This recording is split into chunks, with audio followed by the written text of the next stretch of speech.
And hello and welcome everyone to another installment of the Comic Multiverse where the worlds of nerd meet. It's Sunday night, Matt. We're back again with all of our friends. We are. It's almost March again soon. I cannot believe it. It's March already here, so yeah. True enough. Yeah, you're in the land of the future. It felt like it was just March a couple weeks ago and then we lost a year. Yeah.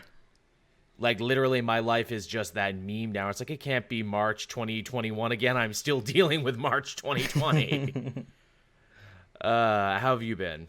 Not too bad. I had a bit of a rush around morning for myself because my over the weekend, my boom arm that my microphone is connected to broke. So I had to go out and get another one. I could only get it today.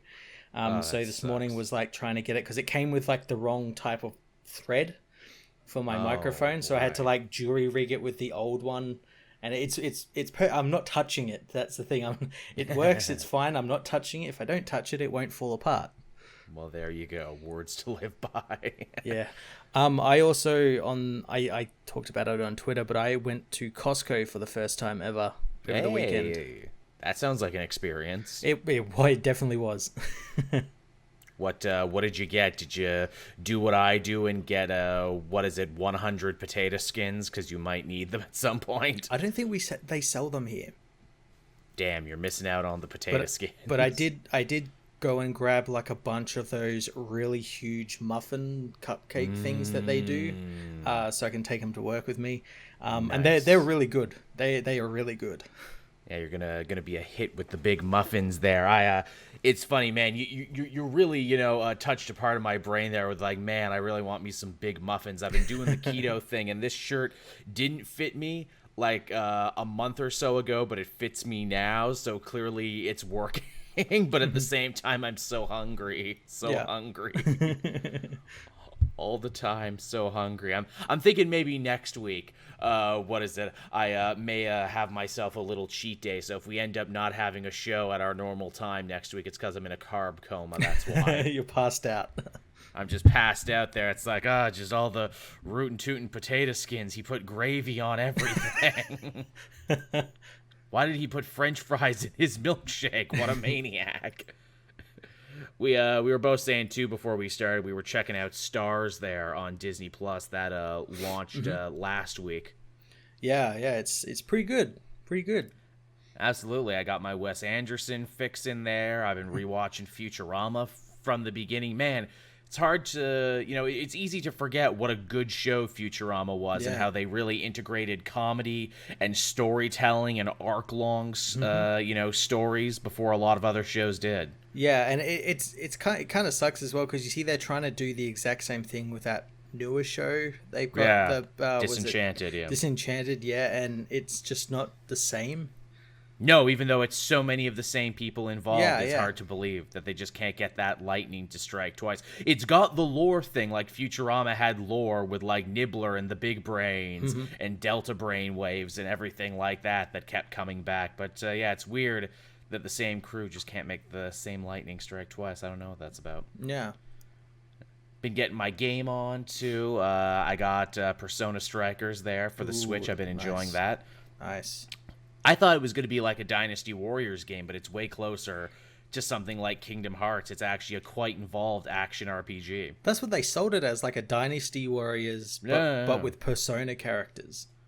It's not only is it more of an action RPG, but it is a legit full sequel to Persona 5. Oh, wow, really? I know it's set after it. Yeah. Yeah, legit sequel. All the characters come back. A lot of the music returns, too. You get some really cool remixes, which I'm super enjoying. I'm only in the first world right now, but it's cool. Cool. I just got Pokemon Sword. Hey, one of us. Well, I saw there's a new Pokemon game meant to be coming out, end of this year, next year or something, apparently. Yeah, 2. Yeah, so, I decided I'll get on the Pokemon bandwagon and play that. And, Post Malone convinced me. That, too. I mean, when he starts singing Hootie and the Blowfish at you and serenading a Slugma, I mean, it would take a man made of stone and sterner stuff to not want to get in to the Poke Revolution. I'm glad you got sword too, because I got shield, so I can help you trade back and forth any you're missing, and vice versa. Yeah. I put a lot of time into it. The DLCs on those are really good. Yeah, well, I bought the pack that has the game and the expansion pack, so I'm looking forward to that. Good deal. Ooh, I tried some Outriders too this week. I know I'm super late to the party on all of those, looter shooter co-op experiences, but I wanted to give this one a try because they're literally giving like the first chapter of the game away free, and then you can actually port over your progress when the game actually does come out. Cool. It's fun. It's a lot like Destiny. It's a lot like Gears of War. It's a lot like many other games I've played. But the thing I couldn't shake while playing it is like, man, I wish I had someone to play this with. Well, I'd say I'd only seen I think the reveal trailer for it, and then I kind of didn't hear anything about it because I think it was around the same time. Was it Godfall was being advertised as well? Yes. I'm thinking, oh, this is just it's like that. It's like what happens every now and then where there's two games that are very similar that come out. And yeah. They battle one another, sort of thing. I didn't really pay much attention to it, but I mean, if you say it's pretty good. Yeah, absolutely. Same thing that happened to me. I also mixed those two games up, and I'm like, oh yeah, Outriders. Also, we're at that weird position now. It's like, okay, Outriders is coming out. But is that going to be on PS5, or is it going to be on PS4? Is it going to be on PC? Because we're in that weird in-between point in console era. Well, it'd probably be, I imagine, if you get it for PS4, you've got the upgrade to PS5. Or they could pull a Square Enix, like what they did with the goddamn Final Fantasy remake, where it's like, no, you get it on PS4, but you've got to pay to get it on PS5. Oops, did we do that? Here's the best thing about Outriders, and if it ends up becoming popular at all, it's because it does this. Complete and full cross-platform integration right out the box. Yeah. So if I'm playing on PS4, I can play it with someone on PS5, can play it with someone on PC, and I'm like, that's good. That's the future of these games if they want to keep doing these looter shooters. Yeah, that's what it needs to be, especially when games that don't do that begin to fail because not enough people are playing on your console and you can't go join all the people on the PC or the Xbox or the PlayStation. Like Anthem. Anthem had a lot of problems, but... Yeah. Well, that's never coming back anymore. Glad it's actually not, because apparently that spurred EA to make the next Dragon Age a complete single-player game and not a games as service game. That's good. That makes me happy. I'm glad about that. If there can be but a ray of sunshine, and also if you're one of those people who early adopted Anthem, also sorry. There's just one person patiently sitting there by his television. Any minute now, they're going to make Anthem good again. Any minute now. Sets a scary precedent, too, where companies can just be like, nah, dude, we're done with this. Yeah, imagine how much money they pumped into that, because this was after they had already done a bunch of work on what was called Anthem, I think 2.0. Yes. Yeah, so imagine a couple more million went into whatever they did originally. So yeah, just down the drain. It's like it's nothing, It's that South Park meme, and it's gone, and it's gone. But what about all the time and effort I pumped into Anthem, and it's gone? It's meaningless. I mean, shit, that, Gearbox game that wasn't Borderlands, but kind of looked like it lasted for longer. What was that called again? Battleborn? Battleborn, thank you, that had the horrible luck of releasing around the same time as Overwatch. Yeah, and then had the balls to say it was better than Overwatch. For what it's worth, I thought Battleborn had some very good character designs, and I wish that they had actually, ported those over to the next Borderlands. If they were smart, it'd be like, okay, so our next playable characters are just some of these. Because they were really good for what it's worth, and now that's another dead game going to the great console graveyard in the sky. Yeah. But believe it or not, everyone, we are a comic book podcast. I know sometimes it's hard to tell. But we're also an everything podcast. It's what's going on with me and Matt in our world and everything, and I'm sure your world too. Yep. We do have a decent enough smattering of what we read this week, as well as some news. We're going to be wrapping up Future Stay. We're going to be talking about what's happened on television, because there's some really cool superhero stuff coming to TV. But before we do any of that, Matt, we got to pay the bills. We got to keep the light on in here. We do. It's hard out there for comic book pimps trying to get some money for the rent, especially now in these hard, trying times. So, I want to tell you all about another friend of ours, a good friend, an old friend, a classy friend. Maybe you've heard of him. His name is Wild Bill, and he makes craft soda. Just delicious drinks with many, many fun flavors, all with a beautiful Wild West tinge to it. You'll probably know the Wild Bill brand already if you had, gone to Comic-Cons or music festivals or any sort of outdoor events. These are the guys that give you those really cool copper mugs, which actually I should have mine right now for this ad read. Why you did last week. I'll just Photoshop it in really shittily. It's all the way over there. But yes, they're the company that does that, and even though the future of the world and going outside is sadly uncertain, maybe a little more certain now than it was, Wild Bill wants to help you recapture the taste of how the world used to be. You can go buy any of their wonderful flavors, and if you use our promo code down in the description right there, it'll be either flashing up on screen in post, or it'll be down in the description where I put everything. You can use that code and you can get yourself a nice little percentage off on your first purchase. And not only will you be getting yourself something nice, but you'll be helping the show out as well. Wild Bill actually gives us a lot of great technology to track what people have been buying. So I know you guys out there have been buying, and I really appreciate it. I know not everyone can become a patron. I know not everyone can afford to help us out every month, but for the people who, spend a little and buy some soda, we really appreciate it. Absolutely. If enough people buy it as well, and enough people complain that they can't get it in Australia, maybe they'll bring it over here, and I can start selling it off. Maybe they will, Matt. Maybe they will. Also, so. I hope so too. Hey, if we sell enough of these, maybe they will make a comic multiverse flavor, as I said before. That needs to be our goal for 2021. We need the comic multiverse soda. Here's a thing too. It's not actually an ad, but it is a moment where I do want to thank the fans and all the people who help keep this show afloat. Big ups to Marvin, longtime fan of you and me. He actually sent us some of those King in Black temporary Venom tattoos. Oh, really? Yes, they haven't shown up yet in my mail, but I am looking for them. They weren't here just in time. I'm sure they'll be here by next week. Thank you, Marvin, for that. I really appreciate it. I had a whole bit planned where I was going to surprise Matt, where I'd be like, oh, hey, Matt, look at this. And then I'd pull up and I'd have the tattoo. And then I thought to myself, like, wait, should I do that? These things might be worth something one day. Should I maybe put them away? What should I do? Should I pull a Cody Rhodes and get one on my neck? Get a permanent one. I want this one on my neck. There you go. Neck tattoos are sending a hell of a message. That's sending I never plan to work in an office or anywhere with a tie ever again. Which I know is ironic because Cody Rhodes also wears suits and ties everywhere while also having a neck tattoo. But that's neither here nor there, everyone. So get yourself some Wild Bills. Help us out. Get yourself a nice little treat. And with that, Matt, we can hop into the actual news for this week. Yeah.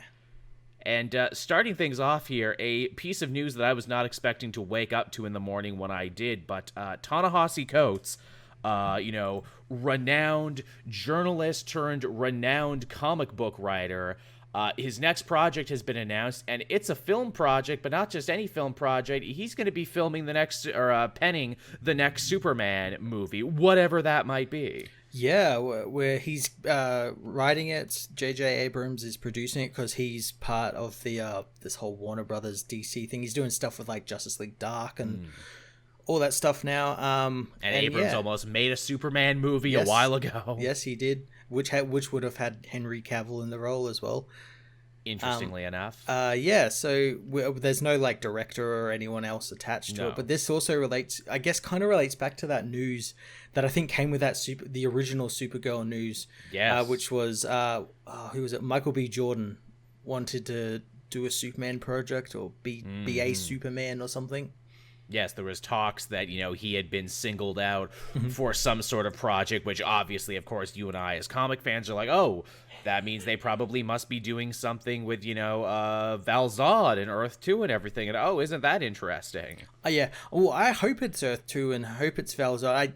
I don't particularly want to see Calvin Ellis, mainly because like on paper his character is pretty cool, but on like it might be a bit too cheesy because he's literally just Barack Obama with superpowers.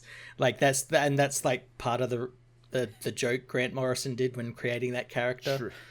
Not to say that still probably wouldn't sell pretty. Oh yeah, fucking it'd be huge, pretty awesome. But yeah, you'd have to lean into it a little bit. Absolutely. Hey, I'm glad you brought up Barack Obama, Matt, because starting this week, apparently he has also thrown his hat into the podcast game. Him and the boss have started their own podcast, and I'm like, hey, that's unfair. Why do you need a podcast? Well, he's done winning all awards for like documentaries and stuff, so he's got to do now podcasts. Hey, you know what that means now that he's officially one of our contemporaries? Maybe we'll get former President Barack Obama on the comic multiverse. Hey, we know he's a fan of comic books. Just ask him, hey, Barry, what do you think's up with this? I'm sure he has many thoughts. Well, you know, I, for one, am happy that one more day may finally be reversed. I think it will help us heal as a nation. Thanks, Obama. Appreciate it. Oh, and thank you for all your service, Joel and Matt. I know you're not Americans, but in my heart you are. But yeah, this is cool and very unexpected, and like you said, kind of confirms a piece of news we had heard years ago that they're like, look, we're not exactly sure if we want to continue with these Superman movies as they are with Cavill. Let's think outside the box. Let's get a little weird and experimental. Let's maybe say Supergirl is the brand new thing we're going to be going with. Hey, let's maybe try a radically different take on Superman. And I mean, look, if DC and Warner Brothers are honest about everything they've been saying with the whole, it's an omniverse now. It's, anything goes. We can do whatever we want. This is the stories you're supposed to tell when everything is open and you can do whatever you want, right? Yeah. Well, and not only that, if they were to do like a Val Zod Superman, you got him in the movies, and then you got your classic Superman on TV in a pretty high budget TV show. Yeah, I mean, you can't really, and we'll talk about the Superman and Lois show later on in the episode, everyone, don't worry. But yeah, you can't say as a Superman fan you're kind of being denied. If anything, your cup kind of runneth over at the moment, where it seems like there's going to be more Superman now moving forward in 2021 than there was before. They finally realized that there was more characters than Batman. Than just Batman. Now, that being said, we're also probably going to get 3 Batman as well. But look, you're going to get 3 Superman as well as Batman. Now, wouldn't it be interesting if they used this new Superman? Again, we're only assuming, they have not confirmed or denied that this is going to be some sort of Earth 2 production. If it was, wouldn't that be an interesting way to open up a whole different universe for your comic book characters? To be like, look, they have names that you remember, and they kind of look and act like you remember, but their stories are actually different. That would be pretty cool. And as well as if it did follow like the Earth 2 that Val Zod is from, you could actually have like a more traditional Superman in the opening of the film, but he and the rest of the heroes all die off. Again, too, I wonder if we're seeing, kind of the residual effects of Spider-Verse being like, oh, not only will people accept big science fiction multiverse concepts in general and, multiple versions of the same hero from multiple universes, but, oh, you could actually make a really awesome movie out of it and it will make a lot of money. Yeah, again, combination of like that, WandaVision, Endgame, like Crisis of Infinite Earths, all of these are like have an effect like, oh, people like kind of understand this whole multiverse thing and actually like it. We'll do more of it. Yeah, we don't need to hold people's hands anymore. They will eventually get it. Yeah. Which is nuts to think, but also like, hey, I'm down for it. Yeah. I can appreciate it. So yeah, there you go, everyone. Your big new piece of Superman news there for it. It'll be interesting to see where they might go for this. And also, hey, do you think we might see some ripple effects in the comics because of this? Because we often do. Do you think maybe Val Zod will come back? Maybe get that mini-series that Tom Taylor says he wanted to write back in the day? Hopefully, yeah. I mean, we've just had like the universe be restructured. A lot of it's already unknown, so yeah. True enough. I mean, hey, Earth 2, hey, you all live on the Elseworld now. There you go. Yeah. Or something like that. They haven't really hammered down the specifics about how any of that is going to work with the Prime Earth and the Elseworld and everything else. Oh, I'm sure Infinite Frontier, the issue this week, is going to tell us a fair bit. I guess so. I guess that'll help. But also, you read Generation, so you can tell me all about the Linerverse later on. The Linearverse, yeah. The linear verse, thank you. I tried reading some of that, and I'm like, oh, okay, yeah, I'm kind of glad I didn't read Generations this week, because I didn't want to have to try and explain that on my own. But, yeah, moving on from there, but also on a similar note, we had talked last week about New Milestone and how it was coming back and how it was going to be a thing again, despite many delays and some lawsuits and everything. But we finally have the first big 3 new titles that are coming out from it fairly soon, and the creative teams that are going to be attached to them. Yeah. And some of these creative teams are pretty cool. We got Vita Ayala, who's going to be writing for Static. And you've seen their work before. They've done some X-Men stuff. They did the Shuri book. They did Nebula book. So, they've been working a lot in the industry. And, as we can see here, the new Static book looks pretty cool. It's got an interesting visual design to it. And in fact, you would actually get a better taste of all of these if you read that new free Milestone Zero issue that they re-released with new stuff, which I did this week. Yeah, I haven't read it yet, but I am going to do it, and I'm going to update my review of that issue later on in the week. There was enough content that they could have just released it on its own, but the problem is that they would still end up having 2 Zero issues.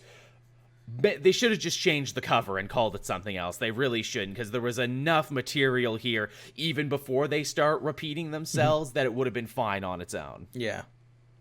Oh, and also wrote Children of the Atom, too. Well, there you go. But, I did read it, and, it basically just expands on these 3 stories that we saw before. Yeah, we see the new, Origin of Hotstreak. We see Virgil, not long after awakening with his powers. And, his dad, they changed the way his dad is drawn now. Guess how his dad is drawn now? How? He just looks like Dwayne McDuffie now. I thought he might. He just looks, which I'm like, that's cute. That's a very nice tribute, actually, that he was the metaphorical father for Static, and now he is literally the father of Static. Yeah. He also kind of looks like an older version of Comics Explained, too. I'm not going to lie. He kind of looks like Rob. I wonder if Rob read that, and if he saw that and be like, Static's dad looks like me. In which case, that's pretty freaking sick. But, we got the Static book coming out. Brandon Thomas, who did that book Excellence, he's going to be writing a Hardware, and a Hardware is probably the one I'm most interested in. Yeah. Just because, I always thought Hardware never quite got his due back in the day, and what we see from Hardware in the Zero issue is pretty dope. Because it's just like, I work for the Alva Corporation, and, they're misinterpreting and perverting all my scientific advancements, and they're like, we're coming to take the suit back, and he's like, no, you can't, your bullets don't affect me, I'm protected by the great blackness, and I'm like, okay, that's pretty fucking cool. And the new redesigned suit is really slick and really cool, too. Cool. They kind of, pared it down a little bit, it's not, over-designed big as it was. Shoulders and the big, mask thing he had, and Yeah, he looks pretty cool now. He looks like, okay, so if they make the movie of him, he's going to look like this now. And then, of course, we have Reginald Hudlin, who is going to be writing Icon and Rocket, which I think this is his first ongoing comic project in a real long time. Real long time, yeah. Real long time, because, he's usually used to being a big Hollywood power player and working behind the scenes in more producery roles and stuff. Yeah. But, again, I know I don't always have the nicest things to say about Reginald Hudlin, because I hear all the stories about his dirty backroom dealings and everything, and the creators he's kind of screwed over along the way. I actually do kind of trust him with Icon and Rocket, because if you listen to any of the interviews and documentaries about Milestone Comics and about Icon, you always hear how much Reginald loved Icon, because he basically sees himself reflected in Icon in a way that he sees himself not reflected anywhere else, because Hudlin is himself also a pretty prominent black conservative, so there you go. He wrote the first part of that Icon story in the original Infinite. Yeah, I thought that was pretty good. Yeah. I did too. So, I mean, look, he's not an untalented guy, Reginald Hudlin. He can bring it when he has to. That Black Panther story he did that ended up getting adapted into the not-so-great BET Black Panther TV show was a good story. So, it is what it is. I'm just happy that it's happening. Yeah. and that it's finally going to be a real thing. And it's funny too. I saw some people before this new one came out. They're like, "But what about Blood Syndicate? Blood Syndicate was the other most important part of Milestone. Why have we seen no reference of Blood Syndicate?" If you read this new Zero issue they put out, Blood Syndicate is in it. You see Holocaust, and he's basically uniting all, like, the Bang Babies together, and he gives, like, a really, really impassioned speech about how, the government doesn't, care about us. Your parents don't care about you, but I, Holocaust, will take care of you. We'll be a family. We'll be better than family, because what we have is in the blood, sucker. And I'm like, yo, Holocaust is so fucking cool. Again, he's basically like the Magneto of the Milestone universe, where it's like he does a lot of bad things, but at the same time, it's like, yeah, he's got a point. And like now more than ever, it's like, yeah, I don't know, I might have to listen to the man named Holocaust. I'm just saying his podcast would be great. Also, just the concept too of like, yeah, we're a superhero team, but we're also a gang. Mm-hmm. Is just a really fucking solid concept. It's pretty good. People saying, too, the creator of the Boondocks really hates Reginald Hudlin. Yes, Aaron Magruder. Yes, that's the guy I was talking about when I said young creators who he fucked over. There is a character in the Boondocks show called Wedgie Hudlin. Or no, Wedgie Rudlin, which is literally just him creating a character. Yeah. Yeah, just so he can shit on and blast this guy. Now, it also helps that Wedgie Rudlin also has, like, some of the funniest bits in that, but there you go. So in case you ever wondered, everyone, that's totally what he's referencing. Now, moving on from there, we got some big movie news happening. There was a lot of kerfuffle this week, Matt, a lot of hullabaloo, a lot of uncertainty over what the title would be for the third Spider-Man movie. And for a second there, we thought, oh, Tom Holland had done it again and leaked the name when he wasn't supposed to. But no, turns out it was like a big, long bit that they were all leaning into. Yeah. Which is fucking adorable that they're just leaning in the fact that Tom Holland can't keep any secrets. It's pretty good, yeah. Yeah. Oh no, I done it again, everyone. I really Holland myself on this one. Him and Mark Ruffalo. Yeah, just these two sweet, doughy individuals that you just poke them and secrets fall out.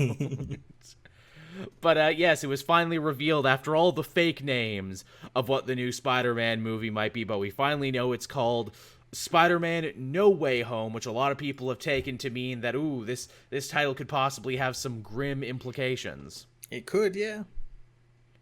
A lot of people jumped to the conclusion right away, and I can't say they're wrong for thinking about this. Oh, is this going to be the last Spider-Man movie overall in this like Marvel universe? Does No Way Home mean he ends up getting stranded in the dark, horrible Sony universe at the end of this? I don't think so. Mainly because Holland says like he'll keep playing Spider-Man for as long as, like, if they want to do 10 more, he'll do 10 more.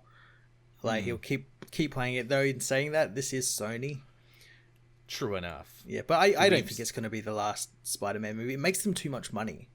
No, I mean, it'll never be the last Spider-Man movie. The question is, will this be the last, shared universe Marvel Sony? Well, they make so much money from them, so I imagine they don't have to do any of the work. I mean, we said that, but we saw full well that they were willing to torpedo it the first time just over ego and stupidity. That's true. So, I mean, there's nothing to say they wouldn't be willing to do so again. I mean, hell, from what we understand, the only reason that this movie got made, period, is because Holland just asked very nicely. And because he is just a charismatic good boy, they had to give him his way. So unless he's willing to ask even harder the next time, where he's just like got a little tear going, like that's the only way that he'll get these companies to work together. If he has to pull a Funzo from The Simpsons, I have a flower for ooh. I wrote a letter and all my R's are backwards. I have created a song and dance number just for you because I also do that. But yeah, what do we think No Way Home could possibly mean? Do we think maybe they're just talking about a changing of the Spider-Man status quo? I mean, maybe he doesn't get his secret identity, reversed at the end of this one. Maybe that's just an open secret now that people know who Spider-Man is, and that's why, or that's what they're referring to when they say No Way Home. I could see that. I could see it Mainly because there's rumors of this connecting up with like Doctor Strange and WandaVision regarding multiversal stuff. I could see it as No Way Home, as in he's stuck in the multiverse, maybe. True. Though I don't think they do that because that's technically then 2 movies where characters are stuck in the multiverse back to back, being Doctor Strange in this. Oh god, you know what would be terrible, but something I could totally see someone pitching? Okay, look, so maybe we don't want to share ownership, maybe we want to wash our hands of Spider-Man. Maybe we'll steal something from the Spider-Men story and say that Tom Holland's Spider-Man's not actually even from this universe. Oh god. Yeah, I don't think they can't do that. I don't think they can either, but who's to say? Yeah, that's true. But it's nice to know there's a title. It's nice to know that it's happening anyway. So that's good. And again, the little video they had announcing it was very sweet and very funny. Yes, I like it when they do stuff like that. That's fun. All right, moving on from there. Here's a piece of news that maybe only I care about because I don't actually know Matt's interest. Hey Matt, what do you think about that Avatar: The Last Airbender there, Matt? It's pretty good, but I can take it or leave it. Take it or leave it. Not a big super fan. That's fine. It's one of those you had to be there kind of thing. I feel like it meant more to the generation right after us that this was kind of their big thing. Yep. I know the Legend of Korra, little divisive. As far as follow-up sequels go, for what it's worth, I liked it back in the day. I still like it now, and I think that pendulum has kind of changed when more people had a chance to stream it altogether. I think more people actually are on my side now that, Legend of Korra had a lot going for it. Maybe not as perfect a show as Airbender was in the end, but, had some good things in it. And now apparently Nickelodeon, I feel almost striking while the iron is ice cold, is saying, hey, everyone, we're building the Avatar studio now to develop brand new Avatar-adjacent projects. Cool, yeah. Again, why didn't they do this, like, when Korra was a thing, or, like, just after that? Yeah, it feels like they washed their hands so quick of Avatar and all the potential money they could have made on it. So much to the point, the original Avatar guys are doing other stuff now. They're doing the fucking Dragon Prince now. Mm-hmm. Which, I don't even know if they said... I think they said, like, the 2 original guys were, like, in a producer role or something. They were getting them back, but it's not like they're developing anything. It's more like kind of like a George Lucas expanded universe thing where they, like, get veto power. Yeah. Ironically, the only place where the Avatar universe continued, in fact, I think there was a new one out this week, is the comics, actually. Mm-hmm. There was, like, several actually very, very meaty comic continuations, which ironically, to bring it back to Star Wars, felt very much like the old expanded universe. To be honest. And they say that this is going to run the gamut of lots of things. There's going to be shows, there's going to be movies. In fact, apparently the first thing back they're going to be doing is a movie, and then there's also that live action Avatar Netflix series that's also happening. I was going to say, yeah, that's still happening, I guess. Yes, that's also still a thing, which, man, considering the last time they tried to do Avatar in live action, I mean, I guess it can't be worse than that. I guess we'll see. I know there was some controversy that they aged up, Katara, the female lead. It's like, she's 16 now. And they're like, why would you do that? Why? What are you trying to say here, show? Why did you do that? Why did you age her up? No reason. Why? It can't possibly be because they want the show to be mature. No, couldn't be that. Couldn't ever be that. Because, what people are really dying for is an edgy Avatar show. Oh, absolutely. But yeah, I mean, there's definitely places they could go with this. And again, I can't help but keep mentioning Star Wars because, again, if you watched Avatar: The Last Airbender, there's a lot of fucking Star Wars in there. There is, yeah. There's, like, just from, like, straight-up references to, like, allusions. There's Star Wars as well as, like, what Star Wars is based off, like, Akira Kurosawa films. Yes. Like Hidden Fortress and all that. Yeah, there's a lot of interesting, like, circular lineage there. I cannot help but feel, but this is Nickelodeon looking at the success Disney Plus is having right now with all their new Star Wars shows and being like, hey, don't we have a Star Wars? Hey, don't we got a thing? Can't we blow that up and make shows? Everyone gets a character. Everyone gets a series. Yeah. Again, mark my words right now. Hey, they like that Mandalorian show, right? We got a cool lady bounty hunter, don't we? June, she rides a thing. Yeah, why don't we give her a show? We can do that, right? Cool. Okay. We'll do that. Also, we got like crazy like cops that can control metal, right? Couldn't that just become a police procedural? Couldn't we just make that Law and Order Republic City? Okay, cool. We'll do that. Not to mention, like, I'm sure the million other stories that happened in the universe that wasn't connected to the Avatar. Yeah. Just saying nothing of, again, the lineage of, like, oh, no, we have, like, thousands of years worth of avatars that you haven't even seen and haven't even heard about that we could totally make shows about. Absolutely. The Adventures of Young Iroh. That's going to be a thing. Again, mark my words, we're going to get young All of these are going to be things, yeah. All of the... any idea you have will probably be a thing for this. And yet, surprisingly, the Netflix approach, I see. Absolutely. And yet, surprisingly, of all these things they talked about doing, the one thing they didn't mention doing is, like, the next one, the next continuation. Yeah, we had Last Airbender, we had Legend of Korra. Okay, what's the third one going to be? Do you reckon, like, the movie they said they might do will do it? Maybe, I don't know, but I think it's weird like that they just straight to the next series sort of thing. Quite possibly. Again, I just thought it was so weird that they're just like, we're not even, we're just not even going to announce whatever the third one is going to be. Yeah. Like, because here's the thing, because the third one is Dragon Prince, because literally they took a lot of the same ideas, a lot of the same voice actors, actually, the chapter structure, and it just became Dragon Prince. In fact, shit, man, if eventually that's going to be a thing that they're like, no, these things totally take place in the same universe. This is happening in Asia. This is happening in, like, medieval Europe, wherever, but these are totally the same universes. Magic is just bending by, like, a completely different, a completely different process. Yeah. You can't tell me those things aren't connected, because they totally are. Oh, yeah, and I guess that Voltron show, too, because they kind of worked on that, didn't they? So, yeah, that's the space future of this world, Voltron.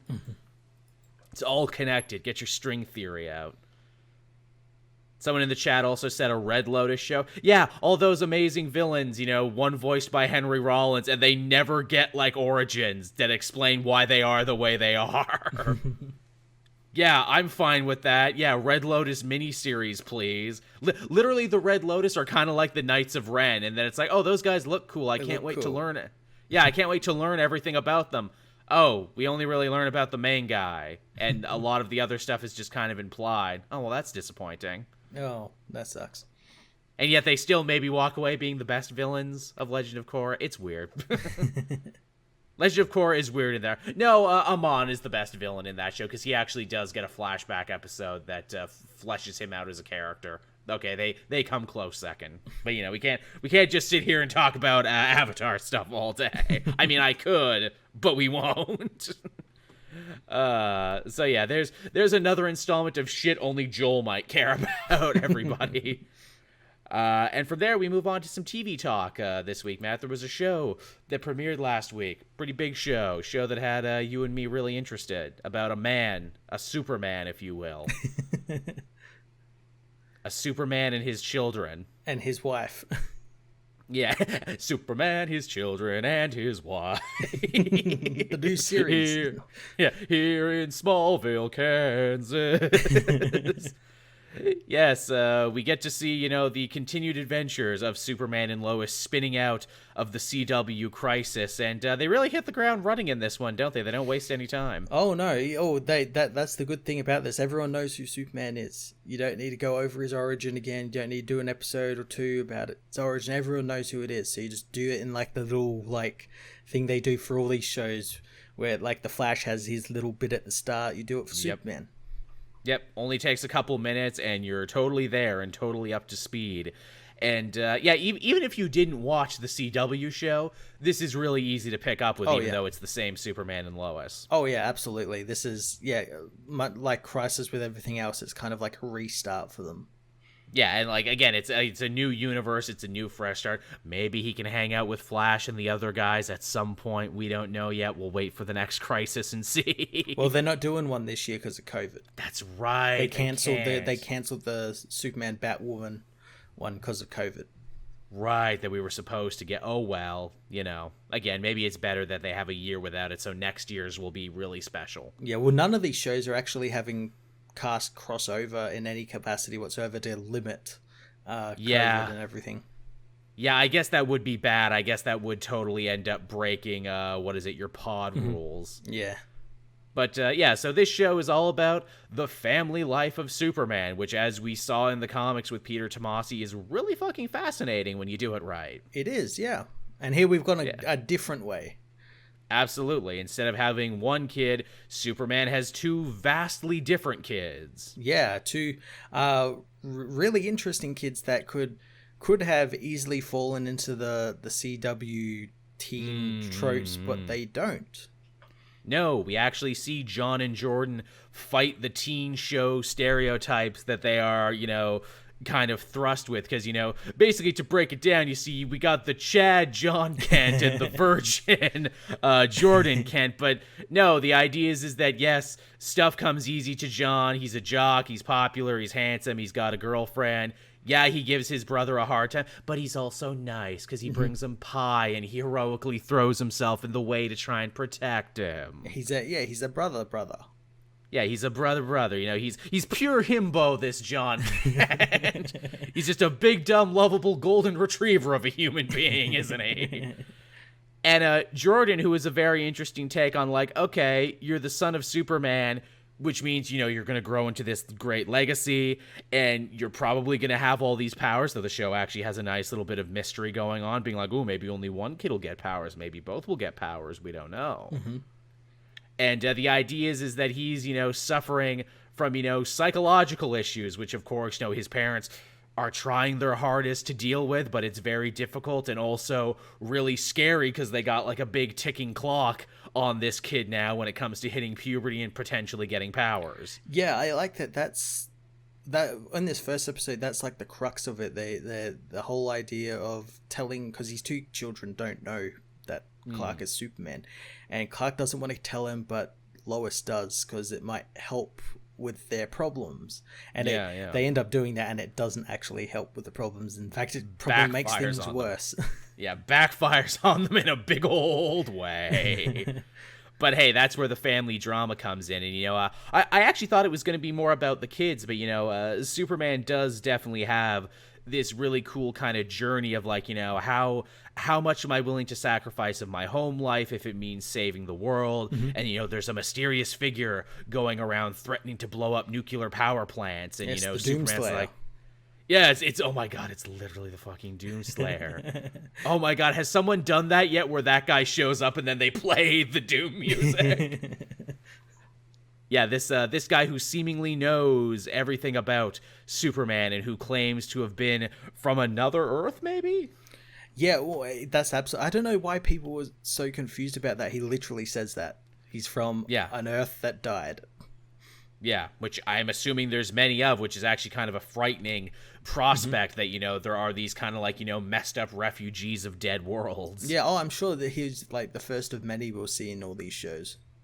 Hey, that would be a good way to set up the villains for this thing, because, Flash obviously has their big, like, Hadrian Collider explosion that gave everyone powers, and so they can explain their villains of the week. If that's how they explained the villains of the week in this Superman show, to be like, no, they're just pissed off refugees from other worlds. That would also add scope to the show, like, more scope than it already has as well, because, like, he's not dealing with something that happened in, like, a lab in the Canadian backlot. He's dealing with something like multiversal threats. It also means you can bring in new versions of old villains and not have to worry. Well, I think Crisis basically writes that blank check anyway. Yeah, true enough to be like, look, it's Metallo. No, not the Metallo you remember. It's a different Metallo, different you, different. Hey, it's the Parasite, but different, etc., etc. Yeah. So yeah, that's cool. Superman in this world actually has a really good and positive relationship with Sam Lane, which I was not expecting. I like it too. It is positive, but there's also still that antagonism there from Sam Lane, where he wants Clark to be like Superman 24/7, and like he's trying to manipulate him a little bit to work for the military a little bit. and Superman's trying to be a good son-in-law, but Lois completely sees through it because that's her father, and I'm sure that's how he's acted his whole life. In fact, when he basically, kind of blows up at Lois, is like, oh, you don't know what it's you don't understand what it's like to be your husband, and I have so much pressure on you to save the world and be on call 24/7. I'm like, dude, Sam, are you talking for him or are you talking for yourself, man? Literally, it sounds like you're saying, and this is why my marriage fell apart, because I could never shut it off as a general. Yeah. And I'm like, fuck, that's actually really good writing. It is, yeah. That, like, Sam is defending, like, Superman's shittier aspects as a husband because he's really defending his own shitty behavior. He's trying to, live his life through Clark, basically. Yeah, you're becoming me. And I'm like, wow, they've never done that in the comics. And that's actually a really interesting idea here. Mm-hmm. As the chat was saying too, we got the Fleischer suit in a flashback. How great is that? We got it in a flashback that was a reference to Action Comics issue 1, with a PT Cruiser in lieu of the old Buick. Loved it so much. I'm like, man, I know he's got a new modern costume, but thank you for putting him in that for only a minute. Well, it might get more because I thought it was like CGI, like they just CGI'd it onto the current costume, but apparently that's an actual costume. Looks good. It looks really good. We could get it in later episodes. Yeah, maybe one of the kids steals it. Yeah, or we see it in the fortress in like the cases he has. That's right, because we know the fortress exists because we see him. I think propose. we're going there this week because they cast Jor-El and everything. Oh, cool. Yeah, because of course they're gonna have to meet their Kryptonian granddad, right? That'd be interesting. Yeah. I hope it's Marlon Brando again. Hey, kids, it's me, Marlon Brando. They paid me $1 million for this. But you're dead. You've been long dead for decades. I'm never dead. Kryptonian crystal tack. Also, man, I gotta say, this show is pretty good, too, when it came to balancing what to do with Clark's parents, where it's like, look, his dad died of a heart attack, as he often does. It wasn't a tornado. There wasn't any stupid shit around. It was just a regular, normal heart attack. In the Donner films and the comics. Yes, it was a normal, regular heart attack. He felt really bad about it. Yeah. And then, they really, ratchet up the tragedy there where his mom dies alone of a stroke. He probably should have gone and checked on her, but he was so busy with Superman life and family life, he ignored his mother. And I'm like, oh, that's fucking effective, and that hurts, and that humanizes Superman without darkening it, because it's like, that's something we all could have done. But then also we find out that this is all something that, Martha Kent wanted to kind of happen as because it's like the sort of linchpin or the catalyst that moves the family back to Smallville to sort of come together, because that's like her whole thing in the episode when we get to talk with her. She's about wanting Clark to be there with his family, and this is her as well as the stuff with the farm where she mortgaged out her in classic Kent fashion, mortgaged out her farm again to pay for a friend's operation or something, to try and help everyone else by being so selfish. And I love Clark has that look on his face. He doesn't say a word, but he's like, yeah, that sounds like Mom. Yeah. It's like he almost wants to be mad, but he's like, no, that totally sounds like her. Yeah, that's fair. And this, too, I guess also kind of puts a ticking clock on the show, too, where it's like, will the Kent stay in Smallville and try and save the family farm? Or will, Clark be willing to let this part of his past die? Obviously, they're going to stay. Yeah, or they're going to have to, because Clark don't work at the Daily Planet anymore. No, he needs a new job, which, man, I like they dispensed with that early on, too. We get our little reference to Lombard. We get our reference to, this, that, and the other. And then they're like, oh, yeah, Morgan Edge bought it out. Yeah, makes sense. Oh, yeah, we've got a new Morgan Edge as well. Good use of Morgan Edge as a villain in this. I'm glad we're not jumping right to Luthor right away. It's like, hey, there's other evil industrialists in Metropolis. Well, now they're in Smallville, apparently. Also, too, Morgan Edge, great connection to Intergang. You could bring up great connection to Darkseid and Apocalypse if you wanted. Yeah, I think when they used him in Supergirl, they did some stuff with Intergang. But yeah, being Crisis, they can easily redo it all. And hey, too, they're also doing some interesting ripped from the headlines thing where it's like, idealistic Smallville isn't as idealistic anymore in 2021 with, big business and late capitalism, ravaging everything. Yeah, and it all condenses down into Lana Lang's husband, who his daughter puts it in such a really, really great way where it's like a disease came over him. and like Yes. he just didn't want to be more like what Clark, and like he's really bitter that like Clark left and like became something else and didn't come back to his hometown. Like he's one of those ones that you have to stay in your hometown forever. Yes. And yeah, I like that they're playing around with that. Absolutely. And again, he's a total dickbag about it, where he's like, oh, back in my day, people took their skills and they came back and helped the community. And I'm like, well, yes, true, that would probably lead to healthier communities, but also, if your town is a dead-end podunk shit pile, of course kids want to abandon it, and they want to go to the coast, or they want to go, to anywhere that's not here.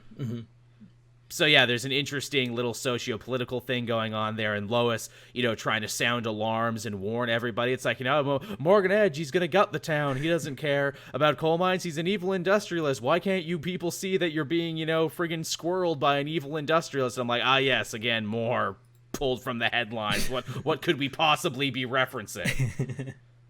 Look, Lois, we're just saying Morgan Edge is gonna make Smallville great again. Haven't you seen my hat? It's just all we're saying. But yeah, good first episode. So good that, in fact, when it was done, I was like, oh, is it really done? I could have kept going with this. It was an hour-long episode, and it didn't feel like it. Like, they did it really well, like, good pacing and everything. Very. It's shot and paced like a movie, too. I'm like, hey, what movie ends after only 50 minutes? Yeah, a movie that's going to continue this week. Going to continue weekly now. That's probably the other great success of it. It is a CW show, but it does not look or is shot like a CW show. Again, Stargirl kind of had that too, but then there was also moments of like, okay, let's go underground and save money, or okay, we're in the, friggin', Vancouver forest again. And I'm really glad, because, like, if any superhero deserves it, it's Superman. Give him big budget on the TV, and it works. I was so happy to see people just love this episode. Yeah, that was so nice too. So nice for them to see, like, hey, this is a cool Superman. Yeah, hey, Warner Brothers, hey, screenwriters and the powers that be. It's like if you just present Superman as, like, a good, solid dude, people will like it and be all about it. And, like, maybe that's what they've been asking forever, and you were all like, la, la, la, la, la, we can't hear you. We're gonna give you a neck breaky sad man. That's what you want. Yeah, that was another thing I said while watching this. It's like, it's cool to see a Superman who gets emotional at the right times, and not because people don't like him. And so he gets emotional when his mother dies, not when people don't immediately like him for saving someone. Yeah, something that everyone can relate to. And hey, he has trouble relating to his kids, like lots of people can relate to. Yeah. And he worries about responsibility and, where his next paycheck's going to come from. Again, just because he's Superman, just because he has these amazing powers, does not mean he's exempt from regular, everyday human problems. Like, again, I love they gave him problems in this show that he just can't Superman his way out of. Exactly. And as well, we get those problems, but then we also get problems he can. Yes. So like, obviously in this episode, we got a little part of him fighting that the Doomslayer, which looked really fantastic. It did. It looked good. I'm like, oh, they're up in space. They're running around. They're doing all sorts of fun shit. That's what I like. They're not fighting each other in, the back alley of a Canadian city. They're in space. They're going to China. They're doing all this sort of stuff. Fighting around the world like Russell Crowe. Yeah. Who, hey, as we're talking about connections. Russell Crowe from his universe. Yes, my son, fight around the world. Kill as them is all. Your way. Kill them all, Clark. Kill them all. But yeah, Superman and Lois, super cool. And in fact, man, our cup is again going to runneth over with superhero content, because Flash comes back this Thursday too. Yep. Hard to believe. We got a little snippet of it this week, and it's mostly like, hey, guys, remember how we left last season completely unresolved because of COVID? Yeah, the two I think the two episodes that were meant to be the ending of last week's, I think these first two are going to be like the more rough episodes, because they were obviously done during COVID. It's going to be really fun to play Spot the Cut in this. A spot where this actor was on a green screen and not surrounded by people. Yeah, a lot of shot, reverse shot. Oh, his beard comes and goes. Oh, he put on the quarantine weight and then put it off in between scenes. Now, I'm excited for Flash to come back, because I really liked that last season. Yeah. I think because I think a lot of people forgot that the last season of Flash was actually better than the show had been in a couple seasons. It was pretty good. It actually utilized the characters all pretty well. They all had something to do. Mirror Mistress was a great, interesting villain who wasn't just another speedster, but who could still really challenge the Flash. The whole Black Hole Terrorist Organization was a great thing from the comics, and it also gave the supporting cast something to do and some mysteries to unravel. Yep. Evil Iris was the best Candice Patton has ever been in the show. Yeah, because she had something to do. Because she actually had something to do. For so long, I was wrong. I think she might just be a bad actress. No, they just wrote her a lot of shit, apparently, when they give her something meaty to latch onto. It's almost to the point where I hope they do, like, the Superman red-blue thing. Like, hey, can we have good Iris and evil Iris? Because, like, I think evil Iris is good enough. It should be a character. Well, hey, Iris maybe after all of this, Iris will become a little bit more cynical and a little bit more harder-edged. Maybe actually become a worthwhile character. Because, man... again, if we want to throw an indictment at CW writing here when it comes for women, which is ironic because their shows primarily were pointed at so much women in the beginning, they don't write a lot of good material when the romantic chase is done. We really love doing the, will they, won't they thing, but then once the will they, won't they is over, we got nothing for you. Yeah, they just get, fridged, basically. Yeah, if no one's in a relationship and if no one is pining, we cannot write you. Yeah. Which, fucking good on Candice Patton, I guess, for sticking through the shitty material as long as she did. Yeah. To actually try and get something good. I hope they do write her something equally as good this season. Hopefully. Yeah, we'll see about that. What else do we got going on? Yeah, that was all the news for this week. It was, yeah. Yeah, not a ton of topics, but, just enough to keep the ball rolling. I guess with that, we can hop over into what we read this week again, and I know I'm sounding like a broken record. I didn't read everything I wanted, but I tried to read as much as I can. I think our schedules are I was going to say maybe go back to normal next week with Infinite Frontier, but I'm like, no, it's now we're going to be picking up new books all over again to see if they're good. We just got done with Future State, now we're thrown into another thing. But, yeah, where would we like to start this week, Matt? I got to remind myself what we had. I know, it was a crazy week. Dark Detective #4 was the big finale this week. It was, yes. Again, kind of suffers from a problem that a lot of these Future State books did, and that is the ending is a non-ending. It's kind of like a, hey, this is the end if you want it to be, but if you don't want it to be, would you like to continue reading this story? Because we'll continue it for you elsewhere. Yes, talk to us on Twitter and tell us. Basically, yeah, where it's like, oh yeah, I forgot, some of these stories were actual stories, some of them were testing grounds, and some of them were literally like focus groupings. Yeah. This one unfortunately fell into a bit of the focus grouping. Bruce eventually found out that, hey, my crazy roommate's daughter is actually working for the magistrate in the Spybot department of all things. Isn't that convenient? But no, wait, she's not bad. She's actually trying to bring them down from the inside, so if we can join forces, then, we can finally take them down from the inside, which they try and do, but if they succeed or not is left open-ended. Yeah. Yeah. Maybe they'll pick up with it in that Gotham Future State book. Maybe they won't. I don't know. It feels like where a lot of them are actually going to stop, and like it's not because it's not much as people like Red Hoodie. He's not going to be able to keep a book going that long. No, especially when it's called Future State Gotham. He's not just going to be the main character.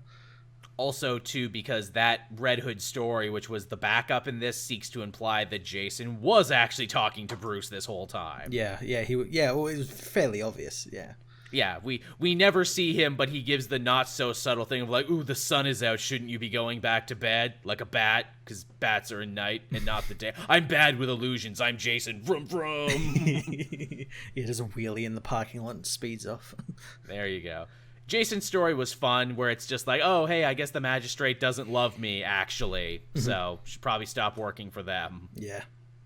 But I still have Ravager, and we got a fun buddy cop dynamic going on. Yeah, I did like that dynamic, how it was kind of reversed to what I thought it was going to be, whereas it's like, well obviously Jason's, the trigger-happy murderer. We'll make him that. So, no, we'll make Ravager the trigger-happy murderer, and him the more reserved, sort of, no, we don't kill. Yeah. Jason literally gets his own Jason throughout the course of the story.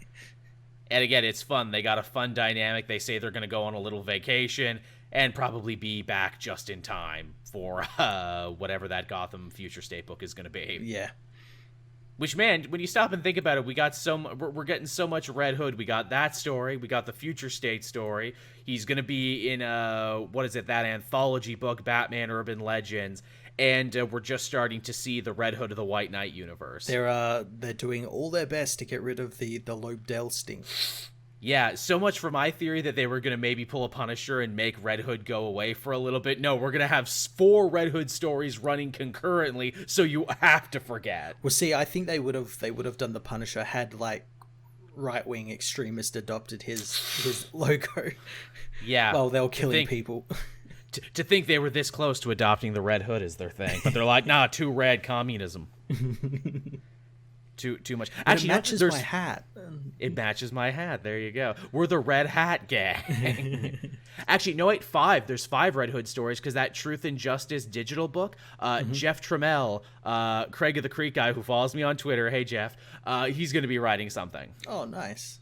Which reminds me, I got to get Jeff on the show next month to talk about it at some point because I have literally been dying to talk to him forever. So it would be super cool to get him on and talk about that. Awesome. Yeah. So that was Dark Detective. It was fine, but it's hard not to say it was a non-ending. Yeah. Left me a little cold. What about you, Matt? What else did you have? I had the House of L, issue 1. Right, okay, I almost picked this up, but I didn't. It did look interesting, though. It was. It's set in the far, far future, and Superman's lineage is fighting against the Red King. We don't know who the Red King is just yet, but it's that guy from World War Hulk. They've been pushed all the way back to the moon, and they're trying to defeat his forces and everything, and they find out it's kind of futile because he's amassing every planet he conquers. He takes their armies into his own, so he just has this he's conquered basically the whole known universe at this point. He's Caesar.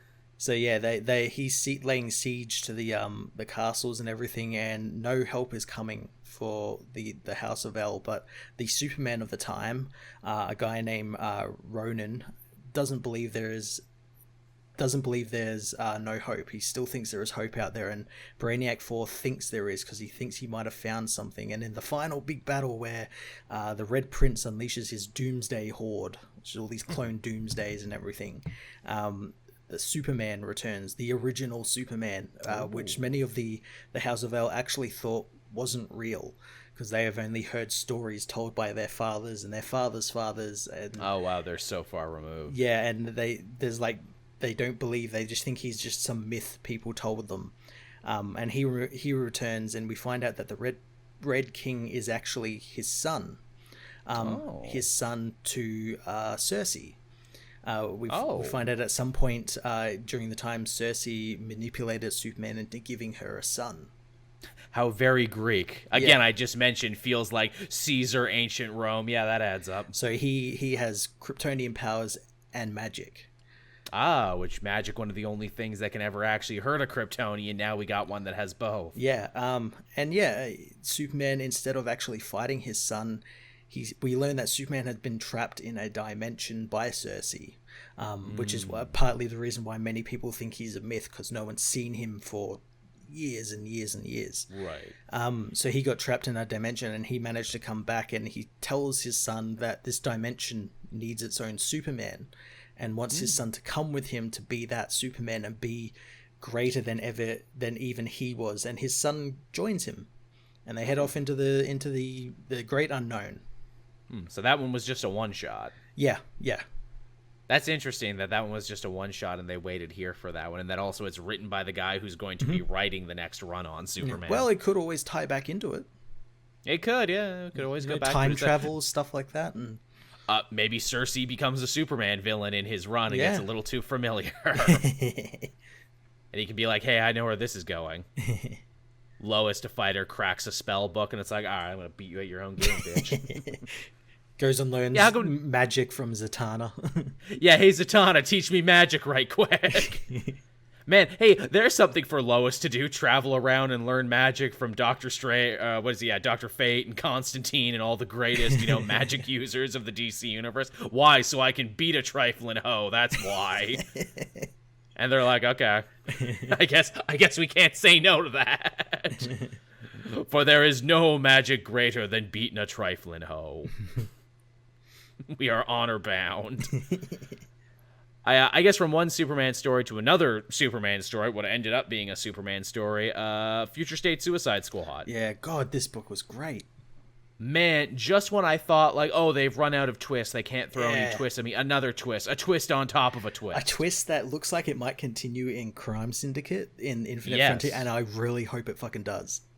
Same. So, again, when we last left off, we had found out that Amanda Waller had jumped ship to another universe, to Earth 3, to enact her plan, basically, of saving this world in the way that she could never save the main Earth, because no one ever listened to her ideas and no one ever took her seriously. So she kind of took the bull by the horns, and her plan is to use stolen Brainiac tech and Mount Justice to create basically a protective shield around all of Earth 3, which it was left a little open-ended. Is it so aliens couldn't get in, or so aliens and people from other universes couldn't get in? That's what I took from it. It's like a shield that prevents people from traveling to Earth 3 and people from like outside the universe coming in and just attacking it. Which is one of those things where it's like, oh yeah, because Earth totally isn't threatened a lot by the people who already live there. Yeah. Again, Amanda Waller being arrogant. Totally. Oh yeah, I love how arrogant she is. And also, man, in a character's history that's filled with so much cold-blooded, bad bitchery, she's totally got a really cold-blooded move in this one where Peacekeeper and the Earth 1 Suicide Squad, they've tracked down where Waller lives, and they're like, oh, she kind of lives in a dump, right? Okay, but we're going to go in and take her. And they fight, the controlled Clayface and everything, only to realize, wait, this isn't the Waller we're after. This is the Waller of Earth 3. She kidnapped her family and then used her multi-Earth doppelganger as, like, bait. Yep. Wow, Waller is so cold, there's no loyalty even between other Wallers. Fuck, that's good. Yeah, it makes sense, total sense. It really does, and I'm like, man, great use of the fact that there has to be another Waller running around, and also, assumedly, this Waller was happy, because this Waller still had her family and no reason. Yeah, and had no reason. It makes sense, because F3 is like the reverse of everything else, so it would make sense that she would have been just like a happy woman living with her family, probably not even part of the government or anything. No, yeah. Well, actually, man, Earth 3 Waller would be so interesting because main Waller is so like shades of gray evil. Mm-hmm. What if it was like shades of gray good, where it's like I'm basically the Punisher. I do bad things, but for good reasons. Mm-hmm. That would be interesting. But yeah. Then, hey, we're not done with twists yet. Guess what? Turns out this Connor we've been following around is the Justice Force Superman. Yeah, he's not the Earth 3 Connor like you thought. He's actually Earth 1 Connor. Earth 1 Connor, yeah. Earth 1 or I guess Prime Earth now. People got on my ass for calling it Prime Earth and not Earth 1. It's literally called Earth 1, I think, in one of these books, so yeah. Yeah, literally, I think last week they called it Earth 1, so get off my jock, please. But yeah, so it turns out that was actually the real Connor that Waller has been torturing and brainwashing and gaslighting to basically become her ultimate Superman. Yeah, who will be the Superman of Earth 3. Yes, to be all part of her master plan. And we find out here that, oh, wait, Peacemaker and Connor actually have a pre-existing friendship that we're going to get to read all about in the new Suicide Squad book, because this also 100% confirms that, yes, Connor will be a member of this team. In fact, we see flashbacks that seeks to imply that crossover we already talked about between new Suicide Squad and Titans Academy. Mm-hmm. So that gets referenced in there. I'm like, oh, cool. They're using this book to, plant seeds and give us a little taste of stuff that's coming. Yeah, it's great. It kind of mind fucks with you as well, because these books are set in the future and we're getting the books set in the past. And yeah, it's very strange. It's and also these are still only technically classified as possible futures. Yeah. Well, I guess like now you can kind of like say, well, this is an actual certain future now. Yes. And then this one is as well, but this one still isn't because it hasn't been referenced anywhere else. Yeah, the big final moment here is, Connor says, I'm not going to let you treat me like a criminal anymore. Waller, I'm going to do what Superman would do in this situation. He turns against her and he destroys the kill switch, and she's dying because, Peacemaker shot her. And she's like, good. This was my ultimate plan all along. I needed you to prove to me that I could torture you and do all these horrible things to you, but you would still make the ultimate right Superman choice in the end. And you did, because you are the perfect Superman. Dead. And I'm like, wow, that is such like Waller shit. Just like several layers of, Faustian bullshit. It's so good. And I cannot wait for this story to continue in Crime Syndicate. Yeah, because it's going to continue in Crime Syndicate, because it's like, okay, well, what became of those Crime Syndicate members in the tubes, and also going to kind of continue in Suicide Squad as well, because it's like, okay, well, how did this team come together? How did Peacemaker and Connor become friends? Yeah. So yeah, this is a book that actually ended fairly strong, even though it was only 2 issues, and actually promised a lot of stuff. Again, that we know we're going to be it getting. was those twists that you just didn't expect to happen in a Suicide Squad book. And again, it's the same writer doing the Suicide Squad. Yeah, so Robbie Thompson. Again, if he keeps bringing those twists, it'll be just as good, I think, as the Tom Taylor one. Yeah, twists on top of twists on top of twists. And also just fun to see characters we never get to hang out with anymore, like Peacemaker and everything. Yeah. Even though he is basically just playing the Deadshot role, but that's fine. Yeah, that's fine. I mean, Deadshot's technically dead right now, so someone has to play it. Yeah. Deadshot got 2 dead. What else did you have this week, Matt? I had X-Men issue 18. Yes, I had this too. We're checking back on in with the Vault, that storyline that they had started and then just kind of left for a couple arcs. Yeah, well, a couple of arcs. It was like one of the first issues, I think. Yeah, it was like issue 2 or 3, wasn't it? Yeah. Wow, that was a while ago now. So we pick up with Darwin, Cinch, and Wolverine, and they're entering the Vault, which we find out is actually like a huge city, run by the AI who employs strict population control on the children of the Vault. And who are neither mutant nor human, because they are like super advanced, evolved life forms, because time moves differently generation, in the Vault. Is I think what they call themselves. They're more than them. Yeah. And the team's job is to infiltrate it and find out if there's any threat to Krakoa and mutant kind. Or at least that's what we think they are there for. But we learn they're actually there for they're basically, these people were chosen because of their powers of healing factors and regeneration, and it all has to do with memories. Since when they can remember things, and then when they die, they'll see something that jogs their memory basically, and it'll make them remember everything they've seen. This is also one of those stories where what's happening on the page is actually not as important as what's happening in the appendices of the book.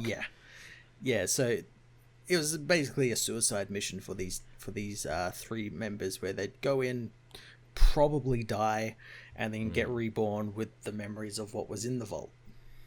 But don't worry, because as we discovered, dying is not only something that Krakoa can totally fix, but dying might actually be good for you. In the case of Sync, where it's like, we've been running his tests and he keeps coming back stronger every time. We're not exactly 100% certain why yet. We think maybe having an older mutant consciousness downloaded in a fresh body means that, they're able to use their powers in new and interesting ways. And for Sync, he just doesn't sync up with mutant powers anymore. He can sync up with any powered person now.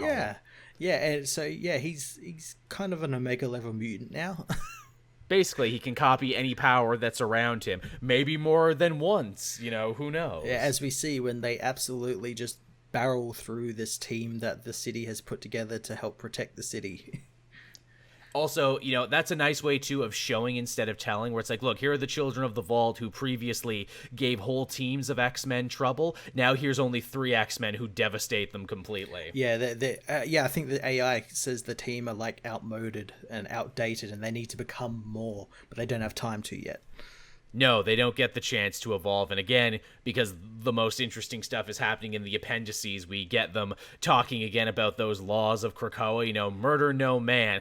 Well, Well, do the Vault people technically count as men? I mean, they're so highly advanced. I think they left humanity behind a long time ago. So, I mean, if we had to blow them all up if they became too much of a threat to Krakoa, we could get away with it, couldn't we? Yeah, I think we could. It also, like, this issue also made me put on my tinfoil hat again and be like, okay, so the whole deal is they go into the Vault and, like, it's relying on their memories to tell them what happened in that Vault after they come back. And we know from experience and from seeing it in X-Force that these memories can be tampered with. Yes. So what's to say that the Vault is nothing, like, it's non-violent, it's fine, and what we're seeing on the page is like edited memories, and be like, oh, the Vault's very dangerous, we have to stop this because it's a power, there's obviously something in the Vault that's like creating what I imagine would be the chimeras and stuff like that, maybe, yeah. And it's a power maybe Xavier can't possess, and if he can't possess it, no one can. Perfect suicide soldiers with editable memories. Yes. And hey, if that sounds a lot like what happened to Wolverine in X-Force, guess what? I think there was a good reason why this and the new Wolverine came out on the same day, because thematically, there is that thing that bridges them together. Yeah. Because the Wolverine book is all about Wolverine dealing with his old buddy Maverick, who worked with him in Team X and for the CIA, and they were constantly having their memories of the most horrible shit they did edited. Yep. So they were continuing to be good soldiers and good attack dogs and whatever they needed them to be. And surprise of surprises, when Wolverine offers Maverick a chance to come and be in Krakoa and get his powers back, Maverick says no. He's like, no, you guys are a weird cult. And Wolverine, it feels like you're drinking the Kool-Aid. And also, I don't think you're going to stay like this for long because, you know, you're like me. You're a lone wolf. You're a Ronin. You're a roaming warrior. And eventually you're going to get bored here. Yep. Which is an interesting thought, because, yeah, this is probably the most homebody Wolverine has been in a long time. And obviously it ends, too, with the idea that, oh, Maverick, he needs a new job now, so he's going to work for the head of the CIA's mutant desk. So he's actually a big new villain and kind of a dark mirror to Wolverine now. Nice. Which is a great use for Maverick. Maverick has, like, never really had much going for him, but this is actually really good to have something going for him. I liked that a lot, actually. I liked that ultimate twist. And they bring back Old Man Logan's missing arm, too. Oh, nice. Which is a storyline I totally forgot about because I didn't read Old Man Logan after Lemire left. But, yeah, apparently there was a whole thing about his missing arm. And now the CIA has that, too. Oh, no. So I'm sure they'll do nothing evil with it. No, absolutely not. Yeah, only a matter of time. But, yeah, so that was the 2 X-Men books I had this week, and they were good. Awesome. What else did you have? I had 2 more. I had Superman versus Imperious Lex Issue 2. Right, yes, the continuation of this Mark Russell super comedy book. Yeah. So last issue, Lex applied for memberships with United Planets, and Lois agreed to sponsor him, and she and Superman are on the way to sort of see the planet and sort of survey it a little bit, and the whole issue is just basically pointing out how much of a farce his planet Lexor is, and like everyone can't see through it except for Lois, because as she puts it, these people haven't known anything else. So it's like, one of my favorite lines is she asks, like, does like the planet have like voting? Like, do people get to vote in public elections? And he's like, they don't even have public toilets. Like, they don't need to do this. They don't need to vote. And his little robot droid thing that follows Lex around, when Lois talks about the reticulants, which were the robots that were stealing other planets' resources for Lexor, when she basically accuses him of doing that, the robot says he made them to protect the planet from other beings. And Lois says, well, you wouldn't need protection, but now you do, because everyone's coming after you because you stole all these things from them. And the robot's like, yes, Lex knew that would happen, which is why the robots are there to be protecting, us. It's great. Hey, wait a minute. It's so great. And yeah, he wants to join the United Planet basically because when a planet joins the United Planets, the organization takes on their debt. And in exchange, the planet gives up some of its resources so they can better help the planet. And So that's it's all a big Lex Luthor tax dodge. yeah, basically. But what happens is his planet, the survey team, the United Planets survey team, find like a mineral that its property allows it to amplify how energy works, and the galaxy is currently going through an energy crisis. So just one of those crystals would be able to like help the whole galaxy. And Lex has these crystals now, and he's like, I'm going to sell them for $2 billion each and be the richest man in the galaxy. But because of Superman getting involved and him killing off the survey team so they don't get their hands on the crystals, he forfeits his role in the United Planets. But Superman manages to take one of the little crystals and synthesize it in the Fortress of Solitude, giving it away for free, basically, and making Lex's multi-billion-dollar credit pile of crystals worthless. Classic. Yeah, it's great. It's so funny. It's just so funny. It's a good comedy farce. I like it. I like it a lot. Yeah, and there's still an issue 3 coming, but that doesn't come out to the end of March. I don't know why. Really? Yeah, it's so strange. That seems poorly timed with the rest of this stuff. I don't know why. Maybe Weird. Maybe it ties into an actual Superman book or something. I don't know. Who knows? Yeah, it's the only Who can Future say State for book that happens to finish a month after Future State ends. That's crazy. Huh. Yeah, I don't quite get that. From Superman to Batman, or should I say the next Batman, we had The Next Batman Second Son start this week, the new digital book. Yeah, and it was pretty simple. Yes, very simple. In fact, it was a weird bit of getting used to from the, Future State, Jace Fox Batman stories to this much more pared down digital book. Again, like a lot like the Challenge of the Super Sons and all that sort of stuff. Yeah. It feels like it would read better once it's all collected, because it looks like there's bits missing. Absolutely. In fact, I hope they give it the Super Sons treatment, where like, okay, we're going to collect all of this arc together and we're going to call it issue 1. They will. Absolutely. Yeah, because that's how I want to read it. Because I read this first one, I'm like, okay, this shows potential, but also if you're going to keep blue balling me every week. Because it felt like, again, okay, the story's just getting good, it's just starting, and then we're done. Mm-hmm. If nothing else, we do start to learn some interesting stuff about Tim Fox. He's still going by Tim Fox at this point. I'm guessing by the end of this story, we'll discover why he wants to be called Jason, not Tim. Yeah, he's still working with that Russian woman. I think Vol is her name. Yeah, Vol. Yeah. Yeah. The voice who again was alluded to in Future State, but we never figured out who they were. Yeah. Well, we know they went to what is called the quote unquote farm with Tim. Yes, whatever that means. Which I think is like a CIA facility or something. I don't know. Yes, I believe so too. It's called the farm. It's it's where Vic Mackey and everyone from the Shield hung out. Yeah. In Farmington. No, sorry, that was the barn in Farmington. Yeah, the barn. Okay, shit, it's been a long time since I watched the Shield. Cut me some slack.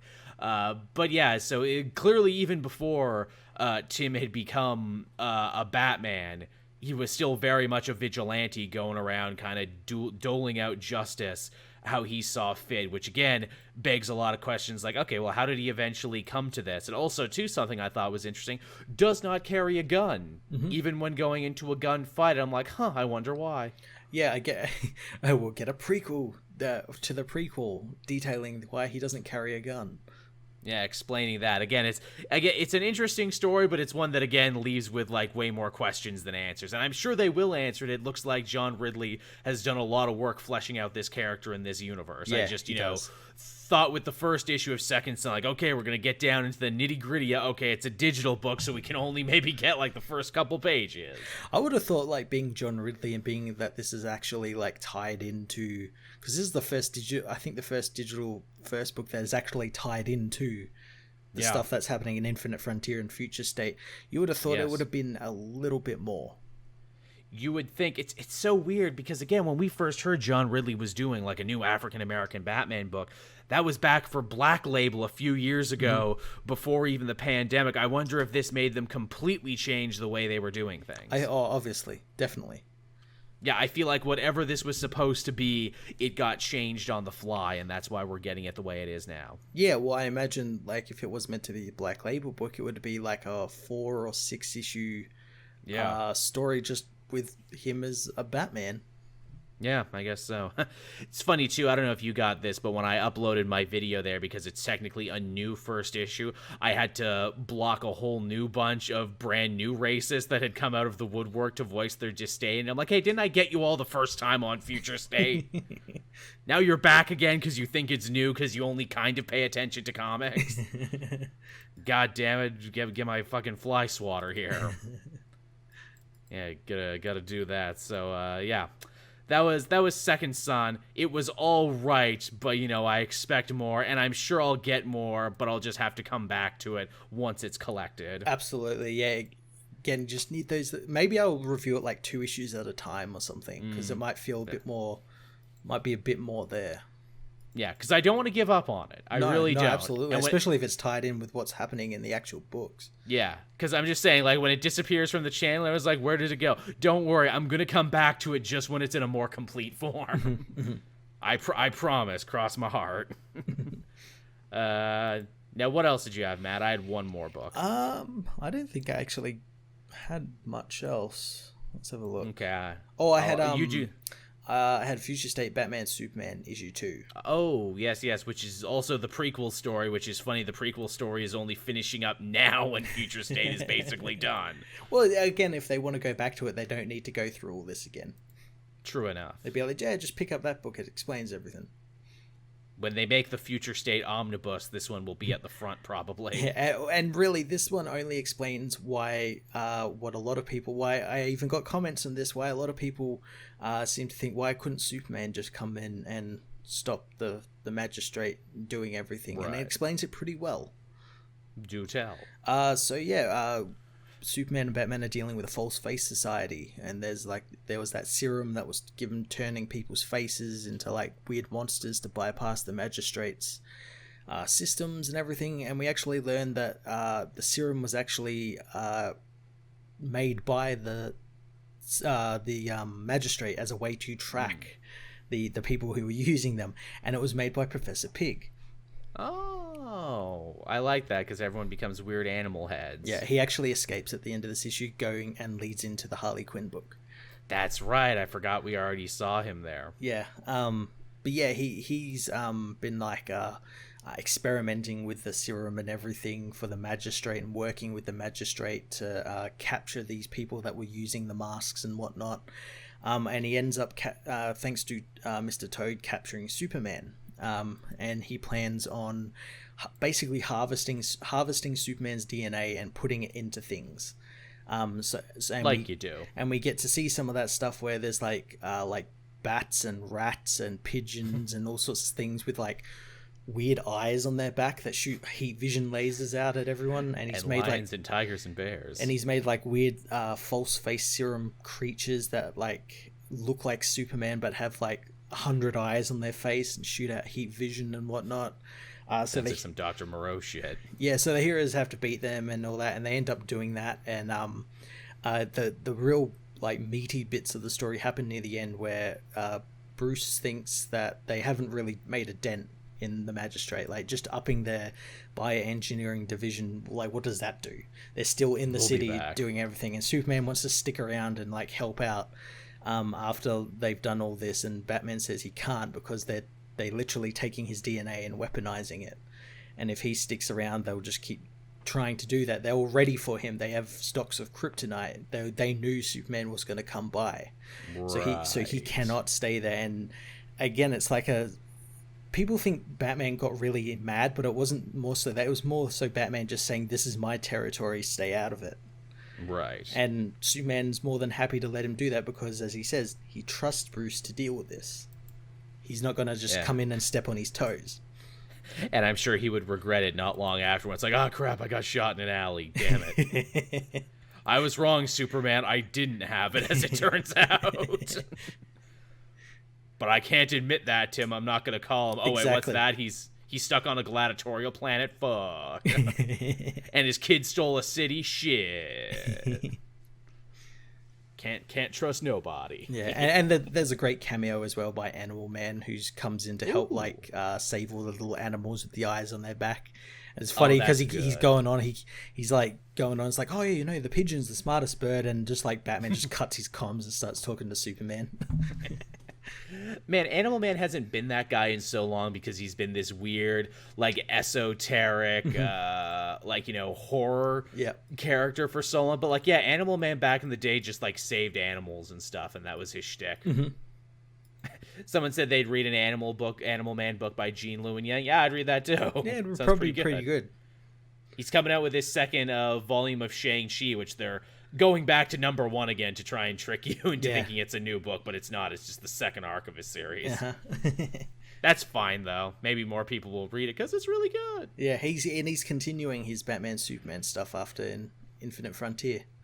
Yeah, which I'm super hyped to read, actually. Yeah, it does. We're getting the original characters of Batman and Superman. Yeah, the original versions of them. Yeah, I'm glad that this is all coming together. Yeah. Yeah. Last book I read this week, and I'll be really quick about it, even though a lot of shit actually happens in it, because I know we'll be here all day if I'm not. Spider-Man 60. I thought it was going to be that one. Spider-Man 60. So Peter Parker's still feeling really bad about Kindred and everything that's going on for obvious reasons. And Mary Jane says, like, look, you need to get this out, but I ain't taking you to regular therapy or nothing. So I'm going to take you to the old playhouse that I used to act at, the one that Norman Osborn fixed up and paid for, because, that's not going to come back in any way, I'm sure. Yeah. And she says, look, I'm going to put you on stage, and we're going to play act. I'm going to pretend to be Kindred, you're going to be you, and you're going to say all the shit you need to say. So it's basically like a 20-page, like, therapy session for Peter, trying to get out all of his inadequacies, all the things he feels bad about, and all the things that he wish he could have done differently with Harry. Okay. And it keeps coming back to the same idea over and over again, and that is like, I still don't know why you're so angry at me. I still don't know what I did.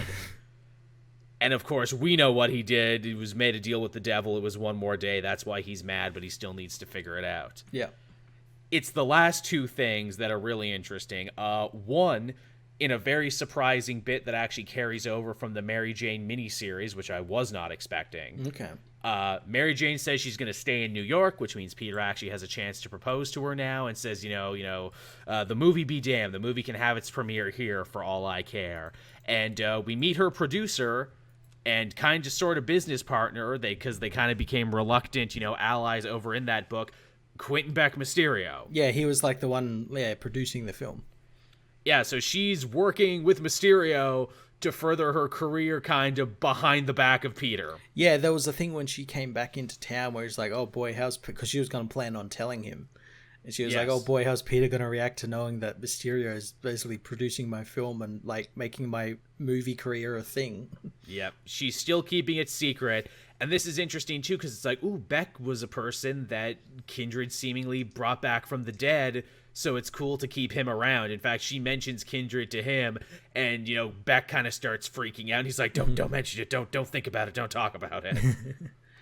And then the other final big thing is we meet back up with Doctor Strange, who last time we saw him, he was helping Peter with the Sin Eater stuff, and he kicked him out of the Sanctum Sanctorum when he looked into his brain and saw stuff he didn't like. Yep. So he goes to Vegas in what is clearly a connection to Nick Spencer's damnation, despite the fact that many writers had retconned away what he did, a fact that Strange even mentions. Where it's like, yes, Mephisto, what are you still doing here in Vegas? I thought you were free. And he's like, yeah, but I own a casino now, and like, why would I give that up? That's like easy money. And Doctor Strange, he's like, J'accuse, Mephisto, you need to tell me now what is wrong with Peter Parker's soul. And that's where it ends. So yes, Mephisto has finally returned to the Spider-Man book now, and yes, finally calling it out for anyone in the cheap seats. Yes, we are talking about One More Day. Now, obviously, the question becomes, now that we know that we're actually talking about it, and this is where we're going with it, A, will they actually undo it? Will this actually amount to something? Because they've given us fake outs before. And, B, if they do actually reverse it, what will that mean for Peter Parker's life? Yeah. And how will that change stuff? A lot of people want them to reverse it, but part of me kind of doesn't want them to reverse it, just because I know it'll upset a lot of people, and there is obviously big implications if they do reverse it. But if they leave it, like, I could see it, but it's like, no, Peter has to be left in the dark about this. He cannot know about this. It'll destroy him, sort of thing. What gets me about it is like, okay, you reverse it. Him and Mary Jane get married again like they were before. How long until the writers and editors decide they're sick of that and want to break them up again? Exactly. Because that's what happened the first time. They were married the first time, and then people in charge just got a weird stick up their ass. Like, I don't like this anymore. I want to go back to writing single Peter Parker. Yep. We need to have a reason for it. So, like, really, that's the thing. Like, we've gone so long in this post One More Day world. It's like, what do you actually gain by changing it at this point? Instead of just, like, making fans happy. Mm-hmm. Yeah, nothing, really. And, like, look, I'm all for making fans happy, but if I may quote Tim Seeley there for a minute, angry fans keep reading, bored fans stop reading. Mm-hmm. Because, like, I know there's a strong contingent of people who have just read Spider-Man since One More Day, hoping that they'll fix it at some point. Yeah, hoping this will be the issue. This will be the issue that fixes it.